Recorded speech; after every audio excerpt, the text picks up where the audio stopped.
Bonjour les amis, j'espère que vous allez bien. Alors aujourd'hui, on va pas faire le débrief d'un match du Bayern Munich, mais plutôt j'aimerais faire le bilan du Bayern Munich dans cette première partie des saisons. Et puis dans un deuxième partie, on va voir l'actualité de certains joueurs comme Jamal Musiala, comme Alphonso Davies et comme Joshua Kimmich, s'ils vont prolonger ou pas avec le Bayern Munich. Et puis dans un troisième temps, je vais vous donner tout simplement mon avis de comment je vois notre deuxième partie des saisons. Donc les gars, si on commence déjà par le bilan du Bayern Munich dans cette première partie des saisons, franchement les gars, pour moi c'est très positif. Le Bayern Munich aujourd'hui, c'est le leader de la Bundesliga. Le Bayern Munich aujourd'hui, c'est le champion d'automne de la Bundesliga. Le Bayern Munich aujourd'hui fait partie des top 10 des classements de la Ligue des Champions. Le Bayern Munich aujourd'hui a le meilleur buteur de la Bundesliga, Harry Kane. Aujourd'hui, le Bayern Munich est en très forme. Donc les gars, le Bayern Munich dans cette première partie des saisons et surtout la pré-saison du Bayern Munich a été très fort les gars, très fort, avec des joueurs qui m'ont totalement bluffé les gars, comme Mathys Tel, comme Thomas Müller, même si aujourd'hui on sait très bien ces deux joueurs sont méconnaissables les gars, et surtout Thomas Müller. Donc les gars, on a des bons joueurs qui se sont bien exprimés en début de saison, mais derrière ils se sont totalement métamorphosés, et c'est le cas de Mathys Tel qui n'a pas eu du temps de jeu. C'est le cas notamment de Thomas Müller qui est méconnaissable les gars. On peut pas être toujours derrière une légende. Je pense que les gars, il faut être objectif. Aujourd'hui, Thomas Müller, ce qu'il fait sur le terrain, c'est directement sur le banc les gars. Il faut mettre directement sur le banc. Donc les gars, on a un début de saison du Bayern Munich avec des joueurs extraordinaires que je vous ai déjà dit, comme Thomas Müller, comme Mathys Tel. Mais aussi les gars, on oublie souvent le début de saison de Serge Gnabry a été bluffant les gars, a été bluffant, même si aujourd'hui lui aussi il est blessé, il n'obtient pas suffisamment du temps de jeu.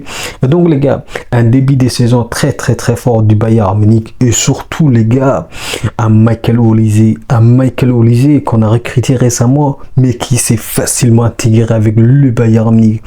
Un Bayern Munich qui a franchement bien fait le bon choix au mercato. Et donc les gars, un Michael Olise qui a été très fort. Michael Olise dans ce début de saison a été très fort les gars, et surtout les gars, sa complicité avec Jamal Musiala a été extraordinaire les gars. Et donc les gars, il y a des choses positives, très positives, même si bien évidemment les gars, je vais aller directement l'injection de Vincent Kompany sur les cas de Mathys Tel. J'ai pas compris, et c'est ce que je lui reproche souvent. Pourquoi Mathys Tel n'a pas eu du temps de jeu? Pourquoi les gars? Pourquoi? Je pense que les gars, la performance de Mathys Tel lorsqu'il obtient du temps de jeu sur le terrain les gars, la performance médiocre, c'est à cause du manque du temps de jeu les gars, du manque du temps de jeu, et surtout de l'injection de Vincent Kompany les gars. Ça c'est une réalité les gars. Et donc les gars, on a un début de saison où le Bayern Munich a été très fort, et surtout les gars, il n'y a pas toujours de positif les gars, parce que le Bayern Munich aujourd'hui dans cette première partie des saisons, c'est 4 défaites, et surtout les gars, une défaite très dure contre l'FC Barcelone, parce que là aussi Vincent Kompany a une leçon tactique de la part des flics les gars, notre ancien coach du Bayern Munich. Donc les gars, on a eu un Vincent Kompany qui s'est pris des claques en Ligue des Champions, notamment contre la défaite contre Aston Villa, contre l'FC Barcelone, et surtout contre Leverkusen en Bundesliga, et surtout contre le match nul contre Dortmund. Donc les gars, dans cette première partie des saisons, en tout cas de la première partie des saisons, on a eu un Bayern Munich qui n'arrivait pas à battre le grand club. Donc on a eu un Bayern Munich en difficulté, surtout en termes de tactique et en termes d'efficacité. Mais on va revenir sur ce qui est de l'efficacité. Restons déjà sur ce qui est du tactique. On a eu un Vincent Kompany qui a eu du mal, à appliquer son système de jeu, qui a été très difficile pour le joueur. Il faut se dire la vérité, parce que ce que prône Vincent Kompany, c'est des joueurs qui jouent très haut, et surtout des défenseurs très haut sur le terrain. Et donc à Vincent Kompany qui a quand même maintenu son système tactique malgré la défaite contre l'UFC Barcelone, contre Aston Villa, contre Leverkusen et contre le match nul contre Dortmund et surtout la défaite récente contre Mayence. On a eu un Vincent Kompany qui s'est réadapté, mais aussi en restant fidèle à son système tactique qui consiste à faire des pressings très hauts avec des défenseurs très hauts, même si contre l'UFC Barcelone ça nous a vraiment fait très mal. Donc les gars, on a eu un Vincent Kompany qui s'est franchement adapté au système tactique de nos adversaires, mais aussi tout en restant fidèle à sa propre système tactique, en faisant des pressings très hauts. Mais aussi la particularité du Bayern Munich, c'est la possession du ballon. Un Bayern Munich qui est autoritaire sur ce qui est de la possession du ballon. Et donc les gars, dans cette première partie des saisons, le Bayern Munich en termes de tactique a été franchement un caméléon. Un Vincent Kompany qui s'est réadapté tout en restant fidèle, parce que je répète, parce que je pense que c'est le point fort du Bayern Munich aujourd'hui. Le choix que le Bayern Munich a fait en choisissant comme coach Vincent Kompany a été très malin les gars, parce que Vincent Kompany, ce qu'il propose en termes de philosophie du jeu, c'est très fort les gars, très fort. Donc les gars, une première partie des saisons dont le Bayern Munich a été très fort, une première partie des saisons plutôt dont le Bayern Munich a vraiment fait des belles matchs, des matchs très intéressants et surtout des Bobby les gars, des Bobby, le but de Pavlovic, le but de Joshua Kimmich, le but de Jamal Musiala et surtout les gars, le but de Harry Kane avec son contrôle extraordinaire. Donc les gars, dans cette première partie des saisons, nous étions franchement très forts. Et donc les gars, pour moi, dans cette première partie des saisons, c'est que nous avons produit en termes de jeu, en termes d'efficacité, même si bien évidemment nous avons manqué quelques matchs, parce que quelques matchs nous étions franchement inefficaces, voire même désagréables à regarder. Donc les gars, on a eu un Bayern Munich qui a été très fort dans cette première partie des saisons, avec des joueurs qui se sont affirmés comme Michael Olise, comme Alphonso Davies, les gars. Alphonso Davies, la première partie des saisons d'Alphonso Davies, les gars, c'était extraordinaire, les gars. Extraordinaire, parce que le dernier match qu'on a joué, il a quand même marqué. Mais aussi les gars, notre défenseur, notre ligne défensive, notre deux défenseurs centraux comme Kim, comme Upamecano, les gars, leur première partie des saisons, c'était extraordinaire. Même si bien évidemment les gars, il y avait des doutes sur la performance de Kim dans le début de cette première partie des saisons, parce que Kim, il n'était pas performant, parce que Kim, il était maladroit, il faut se dire la vérité. Mais au fil de cette première partie des saisons, Upamecano et Kim, ils se sont révélés être la meilleure défense de cette première partie des saisons au Bundesliga, mais aussi en étant la meilleure défense des top 5 du championnat européen. Et donc les gars, dans cette première partie des saisons, il y a tellement de choses positives. Et donc les gars, je pense que si on voit les gars ce qu'on produit en termes de jeu, mais c'est du très haut niveau les gars, du très haut niveau, parce que le Bayern Munich a marqué plus de 40 buts dans cette première saison, dans cette première partie des saisons. Et donc les gars, ça prouve que le Bayern Munich a vraiment bien commencé la première partie des saisons. Et donc j'espère que la deuxième partie des saisons, ça va être encore plus fort, parce qu'il y a des belles matchs qui nous attendent. Et donc les gars, le Bayern Munich, ce que le Bayern Munich a fait dans cette première partie des saisons, c'est franchement pas négligeable. C'est très fort. Et donc les gars, et surtout, il faut pas que j'oublie la première partie des saisons de Pavlovic, les gars, même s'il est blessé aujourd'hui, mais sa première partie des saisons, c'était extraordinaire, les gars, extraordinaire. Et surtout, les gars, Leimer, son première partie des saisons, parce que dernièrement, il a été buteur, mais les gars, ce qu'il a fait dans cette première partie des saisons, franchement les gars, il faut pas être déçu de notre performance dans cette première partie des saisons, parce que la majorité de nos joueurs, que ce soit en défense, que ce soit en milieu ou que ce soit en attaque, ils étaient très forts, même si bien évidemment Il faut se dire la vérité. L'ailier gauche du Bayern Munich, ces côtés-là, il est mort, les gars. Il faut trouver un ailier. Il faut trouver un ailier. Je sais pas qui il faut prendre, mais pour moi, les gars, c'est un manque. C'est un manque là. Elles sont dans cette position parce que le Bayern Munich n'a rien proposé de ce côté. Parce que, bien évidemment, Coman a essayé de faire quelque chose, mais c'est pas suffisant. Bien évidemment, une compagnie a fait que Leroy Sané joue de ce côté. Mais on sait très bien la performance de Leroy Sané. Leroy Sané, que je n'arrive même pas, les gars, pourquoi Vincent Kompany le titularise? Pourquoi? Pour moi, il ne mérite pas. Je répète, pour moi, Leroy Sané, il ne mérite pas d'être titulaire dans le 11 de départ du Bayern Munich. Parce que les gars, c'est franchement incompréhensible. C'est incompréhensible. Bien évidemment, il a l'expérience. Mais il y a l'expérience, mais il y a de l'autre côté la performance. Lorsqu'un joueur a de l'expérience, mais qui ne performe pas, il faut mettre sur le banc, les gars. C'est inutile. C'est inutile parce qu'il t'apporte rien sur le terrain. Et donc, les gars, le Bayern Munich dans cette deuxième partie des saisons, on va en parler plus tard. On a besoin d'un ailier gauche, les gars. Un ailier gauche très, très, très fort. Et donc, les gars, j'arrive pas à comprendre cet choix de Vincent Kompany. Mais pour moi, la meilleure de choix, c'était qu'il fallait titulariser Mathys Tel dès le début des saisons, même s'il a eu quelques temps du jeu, mais pour moi, il fallait franchement lui faire confiance tout au long de cette première partie. Mais voilà, c'est un choix du coach qui s'est avéré quand même négatif pour moi. C'est négatif, les gars, le choix de Vincent Kompany sur Leroy Sané et surtout, les gars, l'injection de Vincent Kompany sur Mathys Tel. Là aussi, c'est ce que je lui reproche à Vincent Kompany. Sa injection sur les cas de Mathys Tel, c'est franchement incompréhensible. Voilà, les gars, parce que pour moi, ça reste un cas très, très, très négatif du Bayern Munich. Et donc, on va voir ce que Mathys Tel va décider, s'il va rester au Bayern Munich ou pas. C'est lui de décider. Mais on va voir ce qu'il va faire dans cette deuxième partie des saisons.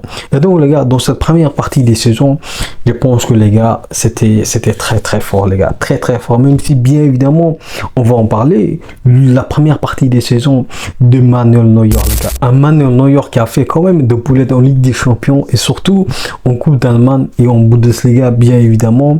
Et pour moi, les gars, Manuel Neuer, dans cette première partie des saisons, il a été plus ou moins performant en termes de ce qu'il a fait sur les terrains parce que voilà, il n'a pas arrêté beaucoup de buts, mais il a fait quand même des clichés très très importants, 6 clichés consécutifs, et donc c'est pas négligeable. Mais pour moi, les gars, le Bayern Munich doit envisager de recruter l'été prochain un gardien. Et pour moi, le gardien qu'il faut recruter, c'est Lucas Chevalier, le gardien de Lille, qui est pour moi un joueur, un gardien très très très fort. Et surtout, il est très très très jeune.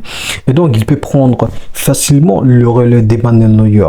Mais on va voir ce que le Bayern Munich va faire l'été prochain sur ce qui concerne le poste des gardiens. On va voir. Et donc, les gars, dans cette première partie des saisons, le Bayern Munich a été très très très fort. Partout, que ce soit au milieu, que ce soit en attaque ou que ce soit en défense, on a eu un Bayern Munich autoritaire, qui a quand même battu un Leipzig dans le dernier match de la Bundesliga, un match qui a été très très très très intéressant parce que le Bayern Munich a su montrer que peut battre le grosse équipe de la Bundesliga. Maintenant, ce qui reste pour le Bayern Munich, c'est de battre des grosses équipes en Ligue des Champions parce que le Bayern Munich, je vous dis la vérité, dans les grandes équipes, ils ont du mal à se défaire parce que le Bayern Munich est en difficulté, parce que le Bayern Munich a du mal à gagner contre les grandes équipes, contre le FC Barcelone qui nous a atomisé, contre Aston Villa qui nous a intelligemment battu, contre Mayence qui nous a également battu. Et donc, les gars, le Bayern Munich a quand même des défaites dans cette première partie des saisons, même si bien évidemment nous sommes plus dans la course de la Coupe d'Allemagne parce que nous étions été éliminés par les Leverkusen. Et donc voilà, une première partie des saisons très très très très fort du Bayern Munich, mais quand même avec des défauts qu'il faut améliorer en deuxième partie des saisons. Voilà, les gars, ce que je voulais dire dans cette première partie des saisons, mais pour moi ça reste positif, Maintenant, les gars, on va entamer l'actualité du Bayern Munich et surtout l'actualité de certains joueurs comme Jamal Musiala. Alors, il y a des infos qui circulent comme quoi Jamal Musiala et le Bayern Munich sont en désaccord notamment sur la durée du contrat, mais aussi le salaire du joueur et surtout et apparemment Jamal Musiala veut inclure une clause libératoire dans son contrat. Alors là, je vais donner mon avis les gars et je vais être clair avec vous. Jamal Musiala, il a totalement raison d'inclure une clause libératoire dans son contrat. Parce que les gars, il faut regarder la réalité en face. Le Bayern Munich n'a pas remporté la Ligue des Champions depuis presque 5 ans. Mais aussi les gars, le projet de Florian Wirtz est incertain les gars. Et donc pour moi, Jamal Musiala, il se pose des questions. Si Florian Wirtz ne vient pas au Bayern Munich l'été prochain, qu'est-ce qu'il va faire? Qu'est-ce qu'il va faire Jamal Musiala? Qu'est-ce qu'il va faire? Et surtout les gars, pour ce qui est de la durée du contrat, Jamal Musiala, il s'est dit, s'il ne remporte pas la Ligue des Champions dans 2 ans, après il y a la Ligue des Champions, s'il ne remporte pas la Ligue des Champions, c'est à la fois décevant, c'est vrai. Mais les gars, le Bayern Munich doit faire beaucoup d'efforts. Le Bayern Munich, c'est le Bayern Munich qui doit faire des concessions. Ce n'est pas le joueur qui va faire la concession. Le Bayern Munich aujourd'hui a besoin de Jamal Musiala. Parce que Jamal Musiala, je vous dis la vérité, c'est l'avenir du Bayern Munich. Et si le Bayern Munich veut bâtir le futur autour de Jamal Musiala, le Bayern Munich doit non seulement faire des concessions sur le contrat de Jamal Musiala, de ce qu'il demande, mais aussi le Bayern Munich doit faire beaucoup d'efforts sur le recrutement. Le Bayern Munich doit recruter Florian Wirtz. Le Bayern Munich doit recruter des ailiers très forts pour épauler Jamal Musiala. Et donc les gars, pour moi, je pense que Jamal Musiala, il est dans son droit aujourd'hui. Il est dans son droit. Le Bayern Munich a besoin de Jamal Musiala. Mais les gars, il faut voir la réalité en face. Le Bayern Munich n'a pas remporté la Ligue des Champions depuis presque 5 ans, les gars. 5 ans. Et donc, si le Bayern Munich veut, par exemple, faire signer Jamal Musiala un contrat de 5 ans. Un contrat de 5 ans. S'il ne remporte pas dans les 10 ans à venir, qu'est-ce qu'il va se dire, les gars? Qu'est-ce qu'il va se dire? Parce que les tentations des autres clubs pour Jamal Musiala, ça ne manque pas, les gars. Ça ne manque pas. Et donc, pour moi, Jamal Musiala aujourd'hui, il est dans son droit, les gars. Il est dans son droit. Et le Bayern Munich doit écouter, les gars. Doit écouter, même si bien évidemment, ce n'est pas l'ADN du Bayern Munich d'être au-dessous des joueurs. Mais je pense que le Bayern Munich doit être intelligent, les gars. Doit être intelligent. Parce que le futur, c'est Jamal Musiala, les gars. C'est Jamal Musiala. Si le Bayern Munich reste très intelligent, je pense que le contrat avec Jamal Musiala, ça va se signer, les gars. Ça va se signer. Je suis très confiant parce que notamment, le joueur, il aime le Bayern Munich, mais aussi le joueur, il aime ce que le Bayern Munich produit depuis quelques années. Et surtout avec l'arrivée de Vincent Kompany, je pense que Jamal Musiala, il va signer avec le Bayern Munich. Il va prolonger avec le Bayern Munich, les gars. Il faut rester positif. Maintenant, les gars, on va entamer l'actualité d'Alphonso Davies. Alors, je vous dis la vérité, les gars. Alphonso Davies, pour moi, je reste un peu perplexe, les gars. Je reste un peu perplexe sur son avenir. Parce qu'il ne faut pas oublier, les gars. Alphonso Davies, il aime rejoindre Real Madrid. Il aime jouer aux côtés de Mbappé. Il aime jouer aux côtés de Vinicius. Et je pense que pour moi, le dossier le plus compliqué pour moi, ça reste celui d'Alphonso Davies. Parce qu'Alphonso Davies, il a vraiment beaucoup joué avec le Bayern Munich. Ça fait presque 6 ans, si ce n'est pas 7 ans. Il a franchement beaucoup joué avec le Bayern Munich. Et donc pour moi, c'est lui qui risque de partir au Bayern, qui risque de partir de Bayern Munich. Je pense que c'est Alphonso Davies. Alphonso Davies, même si aujourd'hui il fait des belles performances avec le Bayern Munich, mais je pense que les gars, j'ai des doutes sur Alphonso Davies parce que comme je vous dis, c'est un joueur qui aime jouer au Bayern, qui aime jouer plutôt au Real Madrid. Mais aussi, il ne faut pas oublier, même si aujourd'hui il y a Mendy qui joue au poste de latéral gauche, mais je pense que Real Madrid ne va pas s'en priver de recruter si Alphonso Davies veut quitter au Bayern Munich. Donc les gars, pour moi, les dossiers les plus compliqués, ça reste le dossier d'Alphonso Davies. Donc voilà, même si bien évidemment je reste positif parce que les dernières tendances, c'est que Alphonso Davies, il aime jouer avec le Bayern Munich encore, mais aussi il aime les projets de Vincent Kompany. Donc pour moi, voilà, je suis un peu perplexe, mais pour moi, je reste quand même positif sur l'avenir d'Alphonso Davies. Je vais vraiment qu'il signe, je veux vraiment qu'il prolonge avec le Bayern Munich. Parce que c'est un joueur clé du Bayern Munich, les gars. Un joueur clé. Maintenant, les gars, on va entamer l'actualité de Joshua Kimmich. Joshua Kimmich, qui est pour moi le meilleur joueur de cette première partie des saisons. Joshua Kimmich, son contrat de prolongation n'a pas encore été signé avec le Bayern Munich. Et ça, les gars, il faut pas que ça traîne, les gars. Il faut pas que ça traîne. Parce que lui aussi, Joshua Kimmich, il a des tentations de certains clubs comme Manchester United, comme Barcelone. Et donc, les gars, il veut vite prolonger le contrat de Joshua Kimmich. Parce que pour moi, aujourd'hui, il reste le meilleur joueur du Bayern Munich. Et surtout, le meilleur joueur de top 5 des championnats européens. Et donc voilà les gars, le Bayern Munich doit prolonger le contrat de Jamal Musiala, mais aussi le contrat de Joshua Kimmich, même si bien évidemment je suis plutôt perplexe sur la prolongation d'Alphonso Davies, parce que pour moi ça reste un joueur un peu difficile à gérer. Et donc les gars, je pense que pour moi, je suis positif sur les deux dossiers, que ce soit le dossier de Jamal Musiala et le dossier de Joshua Kimmich, mais je suis incertain sur les dossiers d'Alphonso Davies. Voilà les gars. Maintenant les gars, on va entamer notre dernière partie qui est comment je vois notre deuxième partie des saisons. Alors bien évidemment les gars, déjà on a perdu la Coupe d'Allemagne. Donc ce qui nous reste, c'est la Ligue des Champions, la Bundesliga, la Coupe du Monde de clubs.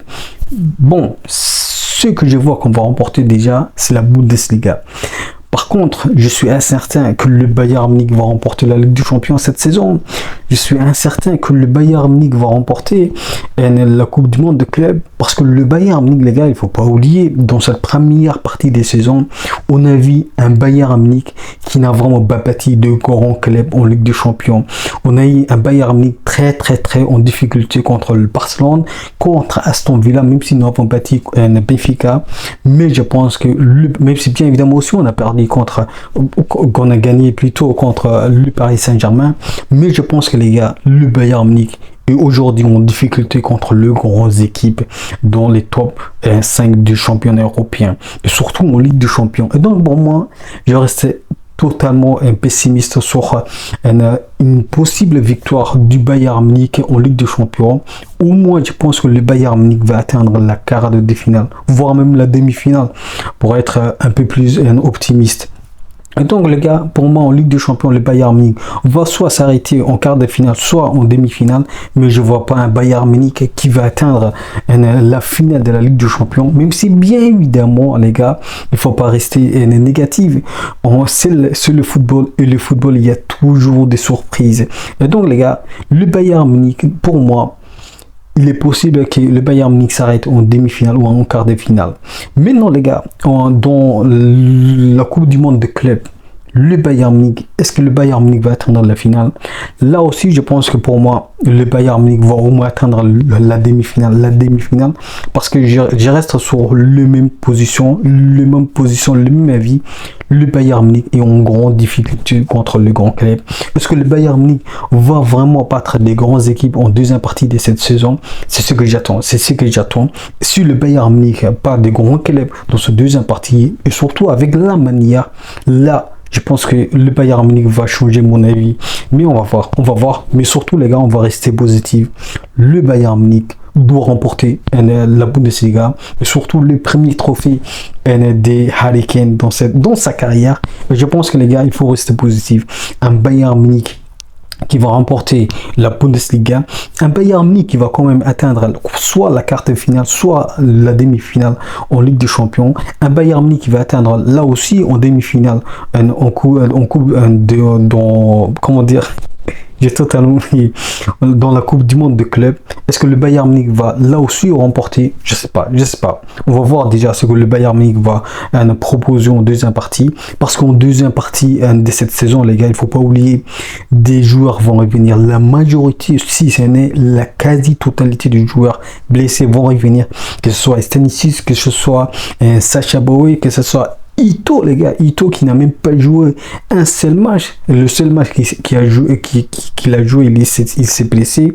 Et donc, j'attends aussi Ito. Et donc, les gars, dans ce deuxième partie des saisons qui nous attend, c'est qui sera le plus compliqué pour ce Vincent Kompany. C'est l'injection, les gars. C'est l'injection des joueurs parce qu'il y a beaucoup de disponibilité de nos joueurs, que ce soit en latéral, que ce soit au milieu, que ce soit en attaque. On va voir comment Vincent Kompany va gérer notre vestiaire. Est-ce que Vincent Kompany va enfin titulariser Mathys Tel?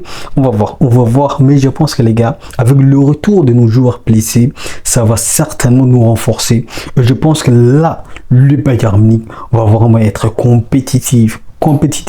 Et peut-être que le Bayern Munich va changer mon avis sur ce que je pense de l'avenir du Bayern Munich en Ligue des Champions et surtout dans la Coupe du Monde de club. On va voir, mais les gars, on reste positif parce que ce qui nous attend dans cette deuxième partie des saisons, c'est très chaud, c'est très lourd. Voilà les gars, je pense que j'ai tout dit. Dites-moi ce que vous avez pensé de cette première partie des saisons. Quel joueur vous a le plus bluffé? Quel joueur qui a été pour vous le flop de cette première partie? Dites-moi tout ça. Et dites-moi aussi les gars, qu'est-ce que vous en pensez de cette deuxième partie des saisons qui nous attend? Voilà les gars, je vous dis, n'oubliez pas, on peut aimer le foot, mais avec le Bayern Munich. Ciao.